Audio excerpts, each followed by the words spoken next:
Are you too busy, too stressed out, unhealthy? Then this is the place for you. Welcome to Balanced Living for Busy Professionals, where we help you create wellness and balance with a holistic approach that will work for you, even with the busiest of schedules, so you can live the life you want.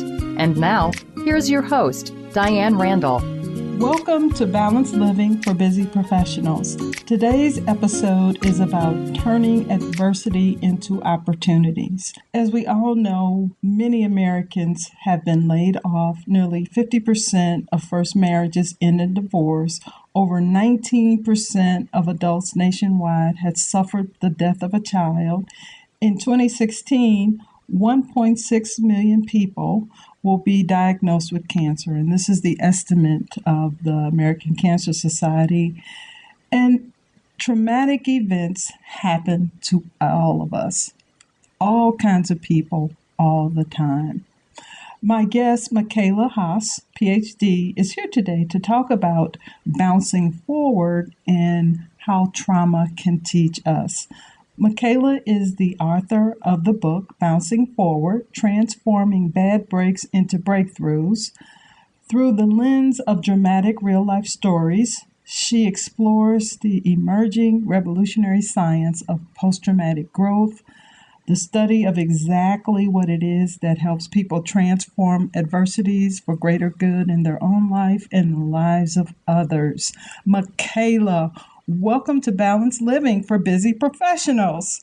Thanks for having me, Diane. I'm happy to be here. Well, I am happy you're here.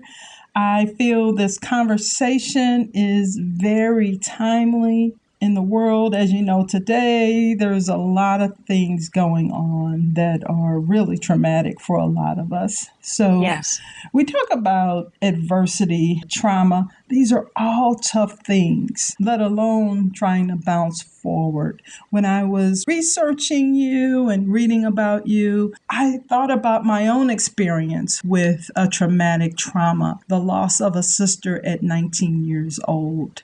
I'm very sorry to hear that. Yeah, we both went out one night to two separate parties. I came home and she didn't. And she passed away. And having to live with that, I think I just shut down for a long time. I closed up. So what I wanted to ask you is, tell us about how you came to understand that you can bounce forward. Well, just like you, it started with something dramatic that happened to me, and that was that I got quite ill when I was 26. So, in your 20s, that's an age when you're supposed to be on top of the world and full of energy and getting things done. And I was studying in Asia at the time for my PhD, and I got quite ill really from one day to the other. And I ended up being bedridden for about 8 months.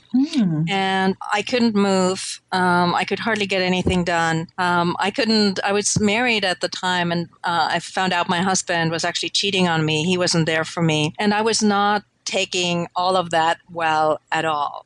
And on top of the actual illness, and it took doctors a long time to figure out what was wrong with me, what was going on, I heaped a lot of anguish and frustration and self-blame. Why did you have to go traveling through Asia? Why can't you move? Why can't you get it together?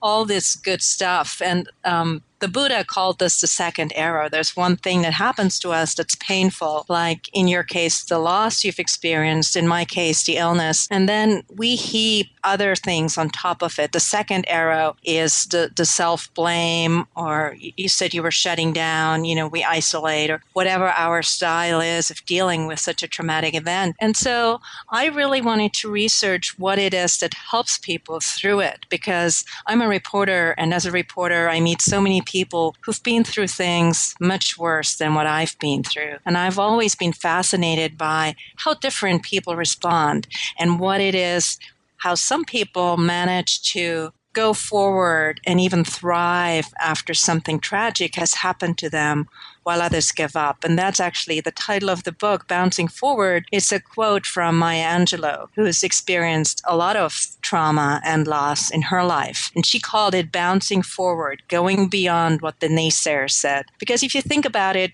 we can't really bounce back. Resilience means bouncing back. But if we've lost somebody, like you've lost your sister, or if a diagnosis changes our health, our life, we can never really bounce back. We have to find a path forward. We have to find a way of living with what happened to us, because we carry that always with us. And I believe there's no such thing as getting over it, getting over such a loss, whether it's a loss of a loved one or the loss of health. But it's about finding a new way of living with it, living through it and living with it.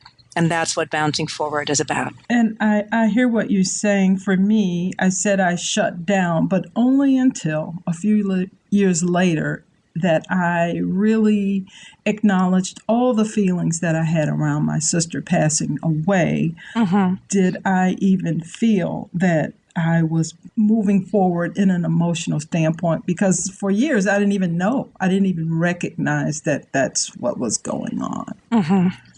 And I think that's why it's so important to talk about it, because one of the most common feelings after something traumatic has happened is self-blame or shame or guilt. And you said at the beginning, almost all of us experience traumas in our life. It's more than 90% of us will experience one or more traumas in our lifetime. And so there's really no reason to feel ashamed of anything, because traumatic events happen to all of us. And I believe that for me and for almost all the people I spoke with, reaching out and connecting with others who've maybe experienced something similar is the most helpful thing to do. And acknowledging the pain, acknowledging what we're going through. Because post-traumatic growth is not the opposite of post-traumatic stress. On the contrary, post-traumatic growth can only begin when we are honest with ourselves and when we truly acknowledge what's going on with us and share that with others. And is this when you say makes the difference between people who fall apart and people that get stronger? Yes, that's a big part of it, because one of the reasons I wrote Bouncing Forward is because I think in our society, I live in California, and when you ask, how are you? Kind of the imperative response is, I'm doing great. And it's really hard in our society to admit when things are not going great and when we're struggling with things. And to have that courage and bravery to be honest and authentic, that I think is the first step towards post-traumatic growth, in moving through a painful experience. And resilience and post-traumatic growth, nobody can do it alone. And to reach out for allies and to find our tribe is crucial. I think sometimes in our society, there's this image that if you're resilient or if you're strong, nothing can sway you, and we're supposed to pull ourselves up by the bootstrap. But what I've found is that really nobody can do it alone. That's another one of my favorite quotes from Maya Angelou, who I got to interview for Bouncing Forward. And nobody can do it alone. We need a support system to make it through a crisis. And that's why it's so important to reach out and not to be afraid to speak about what's really going on. I read where you said pursuing happiness can lead to unhappiness, and what we need to pursue instead. Tell me more about that. Well, I found out that 40% of Americans don't know their purpose in life. And that made me stop for a second, because if we don't know our purpose in life, what are we doing here? And I think a lot of people are pursuing happiness, and they're working a lot or trying hard to get ahead, trying to make a good life for themselves. But happiness and purpose are two different things. And very, very often what a tragedy teaches us is that we find a different purpose in life. Again and again, pretty much everybody I spoke with for Bouncing Forward, when that tragedy happened to them, they realized that there were other people who were going through something worse or similar to what they were going through. And they started using what they've learned through their experience for others. Like, for instance, Jesse Billower, a surfer who's in my book, he was paralyzed by a wave when he was 17 years old. And at that point, he was one of the world's 100 top surfers, and his life was about catching the next wave. And when that was taken away from him, after he healed and recovered, but realized he would never be able to walk again, he made it his mission to help other handicapped people surf and skate again. So not only is he surfing, lying down on the surfboard, but his purpose in life is now to help others. And that's actually the advice he gives when people ask him how they can make it through a setback or a crisis. He says, go and find someone who's worse off than you are.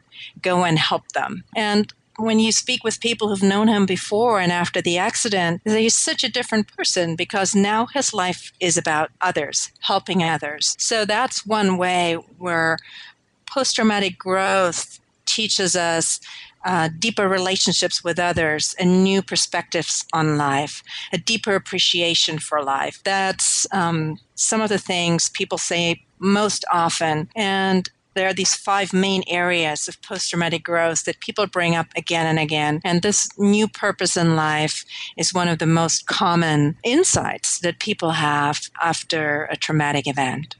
Can you tell us more about the areas, the 5 areas?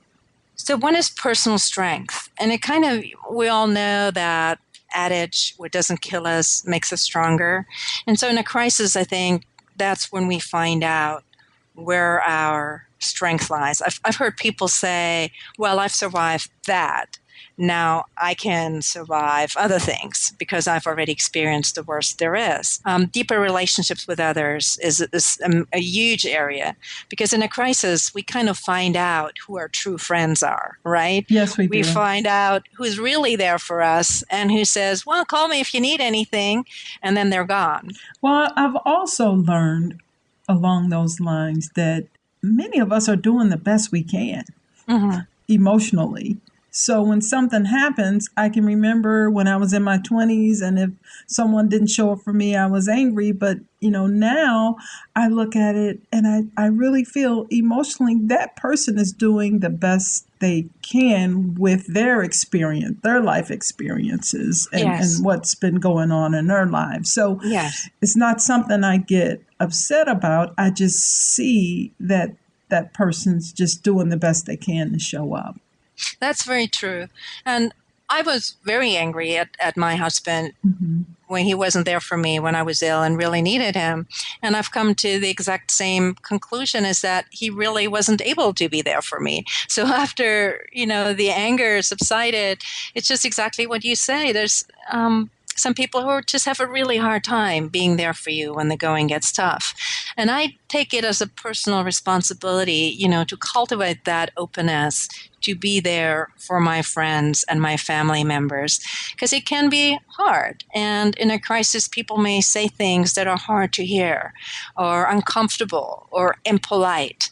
And I believe that it's our responsibility as friends, as families, also as a society, frankly, to be there for people when it gets tough. For instance, for veterans, are we really there for them as a society, as a culture?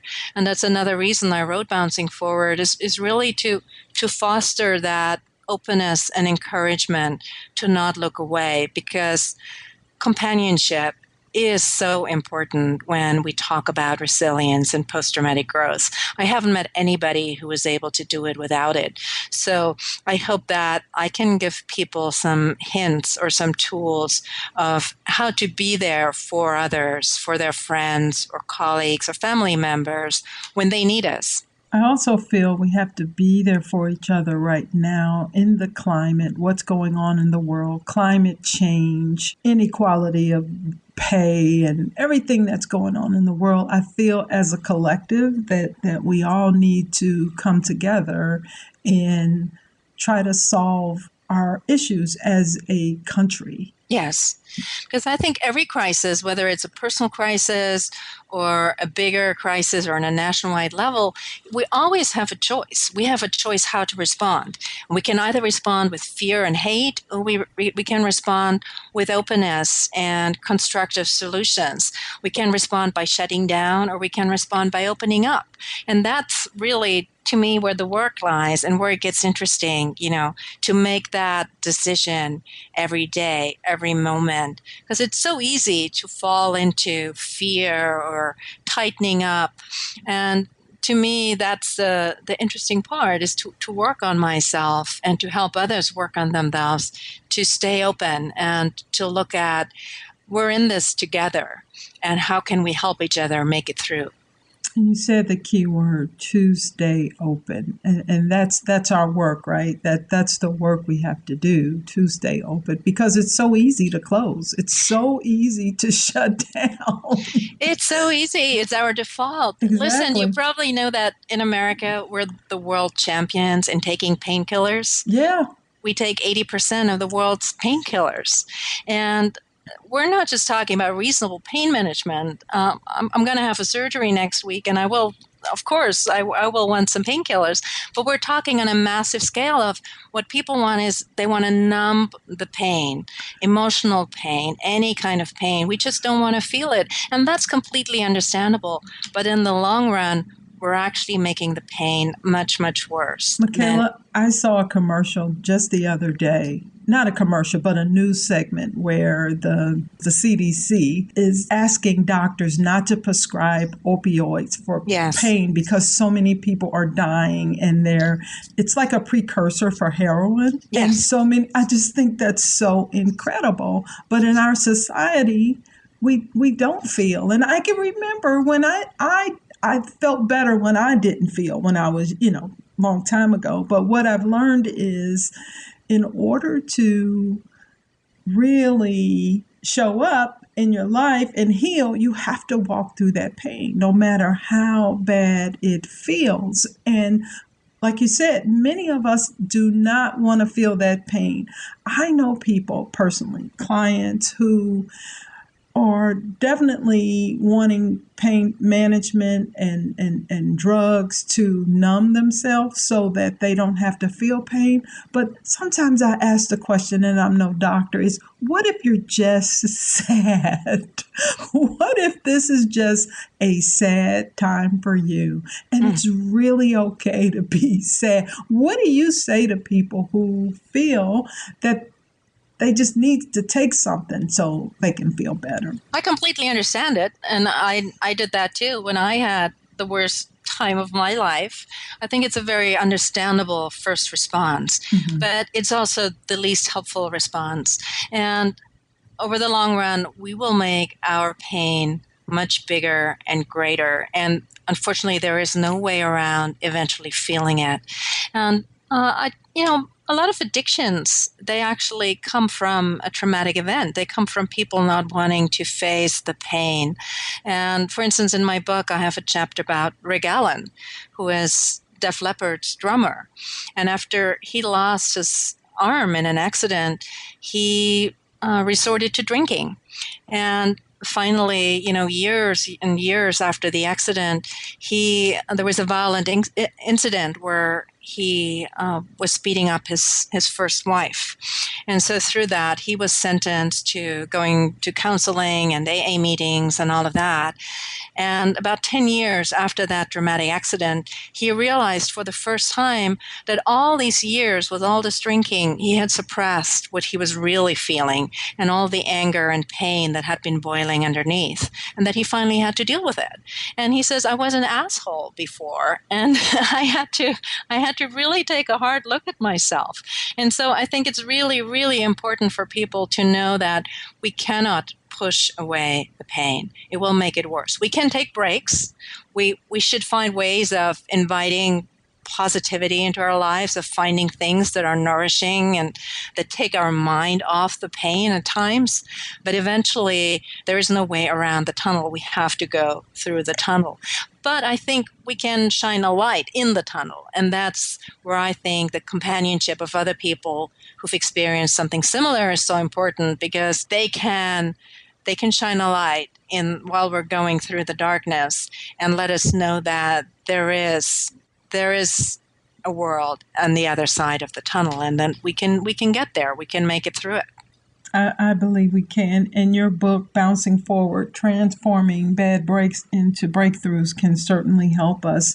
So I want to ask you, what are proven strategies to foster healing that you can share with us, so if people are listening, they can use strategies or start thinking about how they can definitely walk through their pain and their trauma? I've asked all the people I've spoke with to share what helped them. And so in Bouncing Forward, you'll find more than 60 strategies that people have found helpful. But a few things that stand out for me is one thing is mindfulness meditation. I've been practicing meditation for more than 20 years. We were just talking about pain, physical pain, emotional pain, mental pain. And mindfulness meditation is actually proven to reduce pain much more than morphine. It works better than morphine for reducing pain. To be able to stay present and stay mindful with our feelings, with our pain, I believe that's a really crucial thing to learn. And of course, ideally, we train mindfulness and resilience before something dramatic happens to us. But whether we're in a crisis or after a crisis, at all times, it's really helpful to have that skill. And one of the people I met is I actually went to the Army's resilience training. I went to their boot camp, and I was so surprised to see all these Army surgeons in their camo fatigues. Every morning, they start their day practicing mindfulness meditation because the Army has recognized, and there are now hundreds of studies to prove it, that mindfulness has a direct effect on our brains. It helps us to stay calm in stressful situations. It actually helps relieve some of the symptoms of post-traumatic stress. And it helps us remain present with what we're going through. And then we're able to make better decisions. I would love to see mindfulness taught in a corporate workplace. I Yes. think that is an area that's still untapped with a lot of things that could support people during pain and trauma and help them to just be able to let go of things that won't allow them to move forward. You show up at work and you're mad all day and, and people don't know what's going on in your life. So it would really be great if a lot of the meditation and some of the other techniques that you talk about, if those were brought into the workplace. My audience are busy professionals, people who really don't have a lot of time, but I think it's so important, like you say, to understand your trauma and walk through all that doesn't support you around that. Well, we need to find support systems and we need to find ways of supporting ourselves. We need to be compassionate with ourselves. And I do find it encouraging that mindfulness is actually more accepted now in the corporate world. I do coach executives, and that was actually, I didn't intend to start teaching them mindfulness meditation, but it happened so often that managers would come and book me for coaching, and then you realize they're so stressed they can't even breathe. Okay, there you go.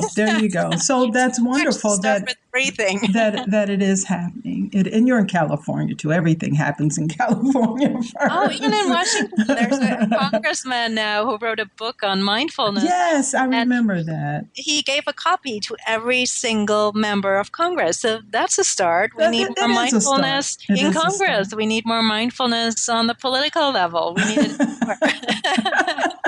We need it everywhere. But like you said, it started, and that's all we need is a start, right? Exactly, because people often say, oh, I can't meditate. I'm too stressed, or I don't have time. And the good thing about mindfulness is that, yes, it's helpful to do it in formal sessions, but you can do it anywhere. Yeah. You can do it while you're sitting in traffic. You can practice loving kindness while sitting in traffic. And instead of flipping off that guy who just cut you off on the freeway, it actually makes you feel better if you send him loving kindness instead of flipping him off or cursing him. So I enjoy that about that practice, that we can do it anywhere and everywhere. And if they're teaching that to our Army soldiers, and like Steve Jobs was an avid meditator, and many of the leading executives find mindfulness meditation so helpful, then I think we can get our 5 or 10 minutes in as well. I liken it to brushing my teeth in the morning. It's my mindfulness meditation is like my mental flossing, so to speak.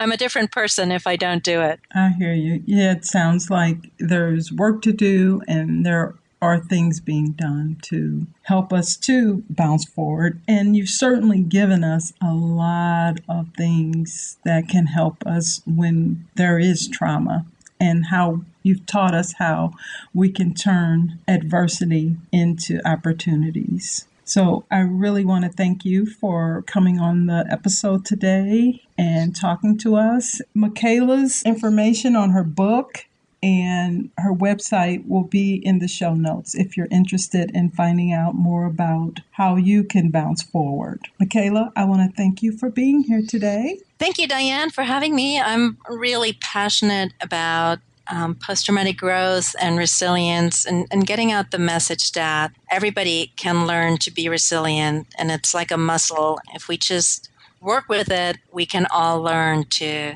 become more resilient and stronger emotionally and mentally. Well, thank you so much, and I love the work that you do. Right back at you. Thanks, Michaela. Thanks, Diane. All right. Thank you for listening to Balanced Living for Busy Professionals. This podcast is sponsored by DianeRandallConsults.com. If you like this show, the best way to support it is by leaving 5-star feedback on iTunes. And please, feel free to email your questions, comments, and suggestions to feedback@DianeRandallConsults.com. Until next week, namaste.